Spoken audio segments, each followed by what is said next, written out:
I remember the day the fight broke out in front of the mansion. It was raining heavily, and there stood Daniel, the keke driver, drenched and shivering, pleading with all his heart. He had only one request: to marry the woman he loved. But her father, oh, he roared like thunder. How dare you? My daughter cannot marry a poor man. Daniel was one of the kindest people I'd ever known. Everyone in our neighborhood admired him. He was hardworking, always with a smile, and never too busy to help someone. His keke wasn't just a vehicle, it was his lifeline. He had used it to send his siblings to school after their parents passed away. Then one sunny day, he met Ada. Ada wasn't like any other girl. She was beautiful, with eyes that sparkled like the stars, and her laughter could light up a room.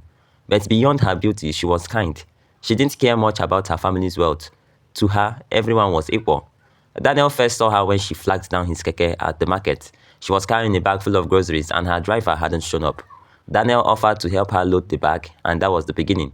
They talked during the ride, and by the time they reached her house, he had fallen in love. But Daniel was no fool. He knew she was from a wealthy family. The mansion she walked into was nothing like his small room. Yet, something told him she felt the same way about him. They started meeting secretly. Daniel would wait at the corner near her school, and they did talk for hours. Ada loved his honesty, his simplicity, and his determination to make a better life for himself. She wasn't interested in the rich boys who flaunted their money. But their love story wasn't a secret for long. One day, Ada's younger brother saw them together and he told their parents. That was when the trouble began. Ada's father called her into his study.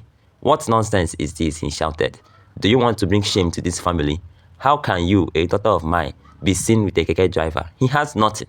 Ada tried to explain, but her father wouldn't listen. "Love won't put food on the table," he declared. Daniel, on the other hand, decided to confront them. "I love your daughter," he told her father boldly, "and I will do anything to make her happy." Her father laughed. "You? A nobody? What can you offer her? A life of suffering?" That night, Ada cried herself to sleep. Her mother, though silent, supported her father. To them, this wasn't just about love, it was about status. Days turned into weeks. Ada's parents forbade her from leaving the house. They even hired guards to ensure she didn't meet Daniel. But love always finds a way. One day, Daniel left a letter for Ada with her maid. In it, he promised to work hard than ever before. "Give me time," he wrote. "I will prove to your family that I am worthy of you." And he meant it. Daniel started saving every naira he earned.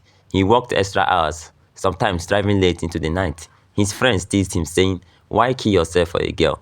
But Daniel would smile. "She's worth it," he did reply. But life wasn't easy. The more Daniel struggled, the more Ada's father plotted to separate them. He introduced her to wealthy suitors, hoping she did forget Daniel. But Ada remained loyal. Then something happened unexpectedly. One of Ada's tutors, a powerful businessman, offered her father a huge contract in exchange for her hand in marriage. Her father was overjoyed. He called Ada and said, "This is the kind of man you deserve." Ada refused. Her father was furious. "If you don't marry him, forget that you are my daughter," he threatened. That night, Ada ran away. She went to Daniel, but she wasn't prepared for what came next. It was a night I'll never forget because the events that followed shook the entire community. Ada couldn't take it anymore. Her father had locked her in the house for weeks, monitoring her every move. Guards stood outside for her. Her phone was taken and she was treated like a prisoner. Every day, her father would remind her of the wedding suitor waiting for her. "You will marry him," he would say coldly. "It's not up for discussion." But Ada's love for Daniel was stronger than the walls of her father's mansion. One rainy night, when everyone in the house was asleep, Ada made her move. She slipped out of her room through the balcony, climbed down using an old vine, and ran into the darkness. She didn't care that the rain soaked her clothes or that her feet hurt as she ran barefoot. All she wanted was to be with Daniel. Daniel was surprised when he heard the frantic knock on his door. He opened it and found Ada, drenched and shivering. "Ada, what are you doing here?" he asked, pulling her inside. "I couldn't stay there anymore," she sobbed. "They don't understand. They don't care about how I feel. I just want to be with you." Daniel held her close. "You shouldn't have come. Your father will come looking for you." But Ada didn't care. "Let him come," she said. "I'm not going back."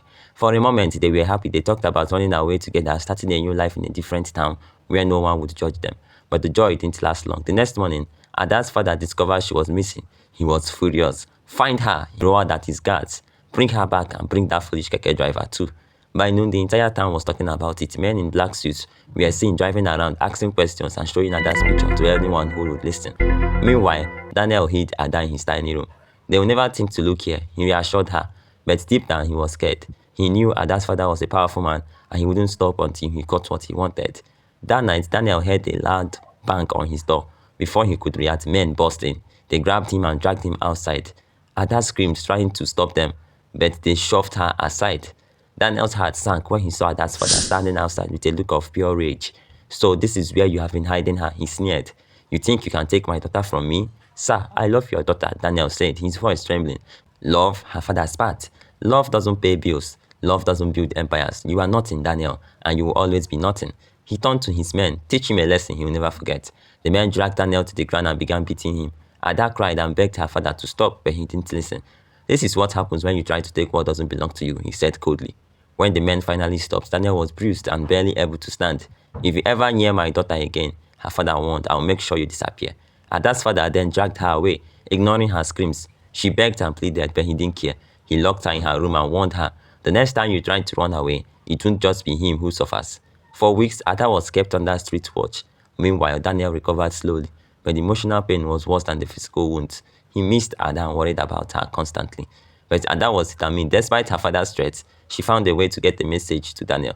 Through a trusted maid, she sent him a letter. In it, she wrote, "Don't give up on us, I'll find a way back to you." Her father, however, wasn't done. He sent men to destroy Daniel's keke, his only source of income. When Daniel saw his keke smashed to pieces, he felt like giving up, but then he remembered Ada's words. "This isn't over," Daniel said to himself.